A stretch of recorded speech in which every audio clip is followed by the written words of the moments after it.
నమస్తే, welcome to #you. నేను మీ రాజేష్. తెలంగాణలో పార్లమెంట్ ఎన్నికల వేడి కొనసాగుతోంది. ఇట్లాంటి సందర్భాల్లో అందరి చర్చ ఓవైపు ఖమ్మం, మరోవైపు మెదక్. మెదక్ అని ఎందుకు అంటున్నాను అంటే, ప్రధానంగా మెదక్లో ఇవాళ ఒకప్పుడు కాంగ్రెస్ కంచుకోట, అది తెలంగాణ ఉద్యమం సమయం నుంచి బీఆర్ఎస్ కంచుకోటగా మారింది. సో ఇవాళ రేవంత్ రెడ్డి ఆ బీఆర్ఎస్ కంచుకోట మీద కాంగ్రెస్ జెండా ఎగరేయడం లక్ష్యం.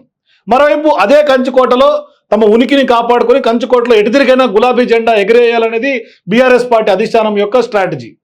సో ప్రధానంగా ఇవాళ రాష్ట్ర వ్యాప్తంగా ఒక రకమైనటువంటి పార్లమెంట్ మూడ్ కనిపిస్తూ ఉంటే, ఉమ్మడి మెదక్ జిల్లాలో మూడ్ కొంత డిఫరెంట్గా కనిపిస్తుంది.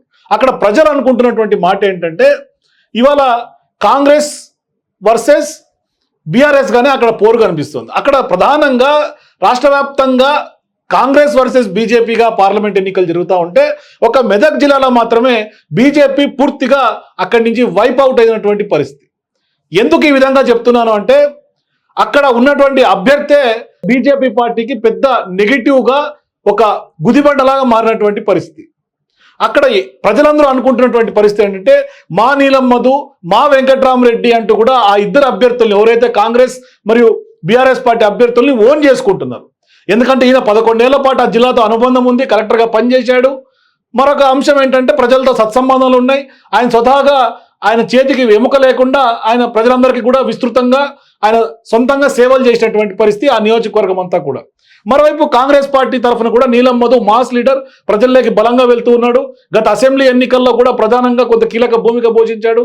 ఇట్లాంటి సందర్భాల్లో బీసీ ఎజెండా, ముదిరాజుల సామాజిక వర్గం అంతా కూడా అండ కొంత ఈయనకి నీలం మధు కనిపిస్తుంది.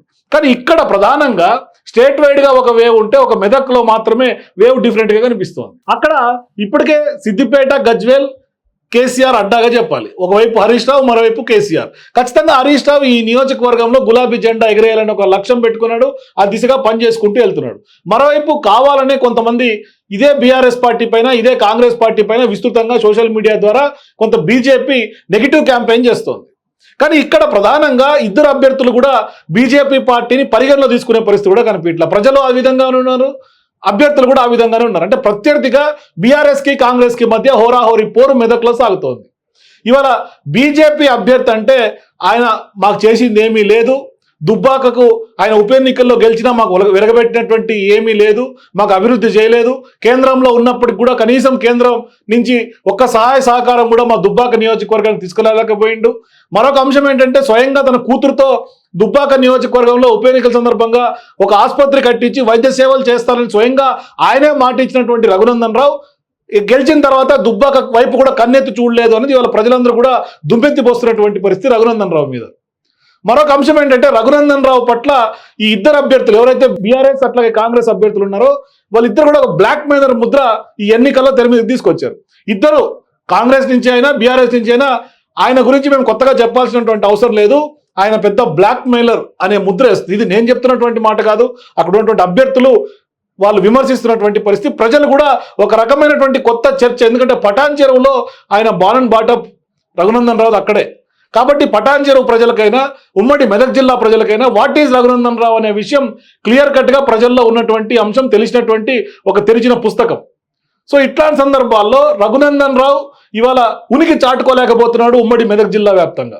ఆయన దుబ్బాకలో ఓడిపోయిన తర్వాత కనీసం ఓడిపోయినటువంటి సింపతి కలిసి వస్తూనేమన్నా బీజేపీ భావించిందేమో తెలియదు. కానీ ఇప్పటికైతే బీజేపీ అక్కడ గేమ్లో లేనటువంటి పరిస్థితి. కనీసం ప్రచారంలో స్వయంగా మోడీనే వచ్చి చెయ్యి పైకి లేపెట్టి అభ్యర్థిత్వం ఆయన ఓట్లేమని కోరినప్పటికి కూడా పెద్దగా రెస్పాన్స్ చూపిట్లా. అంటే మోడీ రంగంలో దిగినా కూడా అభ్యర్థిని గెలుపోవటముల్ని డిసైడ్ చేసే పరిస్థితి అక్కడ లేదు. అంటే కేవలం జై శ్రీరామ్, మోదీ చరిష్మా పనిచేస్తుంది అనుకుంటే అది ఖచ్చితంగా వాళ్ళ భ్రమే అవుతుంది. గ్రౌండ్లో, క్షేత్రస్థాయిలో అసలు వాస్తవానికి ప్రజలకు దగ్గరగా ఉన్నటువంటి వాళ్ళకి మాత్రమే ఓట్లు పడే పరిస్థితి ఉంటుంది. కానీ ఇవాళ అవన్నీ పక్కన పెట్టేసి బీఆర్ఎస్ మీద, కాంగ్రెస్ మీద బీజేపీ కొంత ఆ నియోజకవర్గంలో విష ప్రచారం చేస్తున్నటువంటి పరిస్థితి.